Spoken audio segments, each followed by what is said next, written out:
Hey, greetings all. So if you've watched my videos, you may have heard me mention that I recorded a review of Star Trek Beyond like 2 or 3 times, and for some reason my video editor was not recognizing what I had recorded as an actual video. I don't know.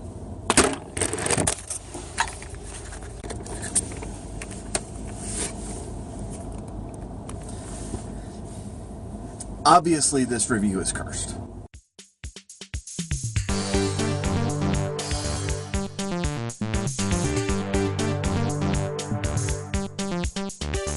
So, what I want to try to do is talk about this movie in 2 videos. Each one talk about one of the 2 biggest problems in the rebooted universe. I'd almost given up on doing this, but today, as I'm recording this, hopefully I get it uploaded tonight. Today being the 50th anniversary of when the original series started, I thought, you know what? Let me try to revisit this a little bit in celebration of this honestly amazing achievement. So the first thing I want to say is I'm actually really enjoying the rebooted universe. I thought all 3 movies were good. None of them were like the on the tip-top best. I thought just Star Trek, the first reboot, was up there. Into Darkness was solid with some major plot issues. But I enjoyed them all. Now, that being said, there's 2 just major glaring issues. And so the first one I want to talk about is the geography of space. And this has been brought up before. And I think this is a J.J. Abrams problem, honestly, because this was an issue in The Force Awakens. It's like everything seemed to happen around Jakku. I mean, it was all right there. And there didn't seem to be like a sense of, just setting off, going off into the sunset, and then we're going to go play chess for a little while and go talk for a bit. And that's the stuff that happened in like the original series and movies of Star Trek. It's like, I mean, count the number of times in Next Generation where they're like, all right, warp factor 5. How long? ETA is in 3 days. Okay, I'll be in my ready room. And then Picard goes and reads Shakespeare for 3 days. Or they all go into the little conference area and they discuss the problem. And then they go hang out in 10 Forward and they chit-chat a little bit. And they use that time for character development. And honestly, they used it really well.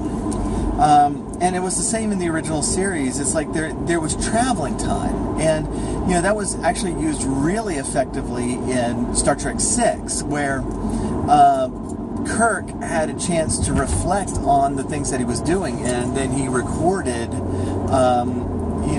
basically what he thought about Klingons, and that came and bit him in the butt. But y'all have probably seen that movie. In the rebooted universe, there seems to just be kind of this disconnect between how far apart things are, and you just jump into warp and you're there. I mean, a good example of this is Into Darkness is the worst perpetrator, because like in the series, when you were going from Earth to the Klingon Empire, the boundary in between, at a reasonable warp speed, that journey took days, right? And I mean, you'd go for a long time, even at high speeds. That was a very long journey.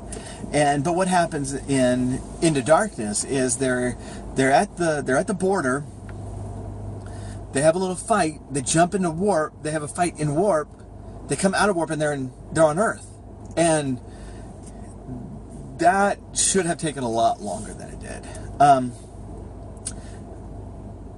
I think Star Trek Beyond somewhat tries to fix this a little bit, but somewhat doesn't. Now, in the way they try to they fix it a little bit is the space station is clearly remote.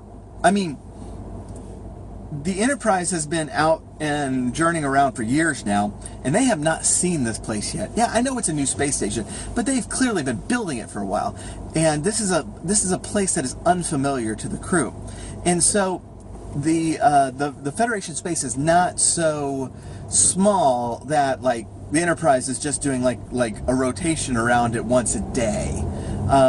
And so I thought that was really, really good. It takes a little time to get there. And then, to a certain extent, being on a planet helps fix that. Because, and this is a technique that was used just wonderfully in Next Generation and the original series quite often, is you get to a planet, the conflict is on the planet, which is reasonable. I mean, you know, if you're talking to people, other cultures, aliens, most of them are going to be on a planet at any given moment. You know, only a few of them will be in a spaceship. So you go to the planet, you land on the planet, you talk to the people on the planet. But being on the planet allows for the geography of space to kind of be a non-issue.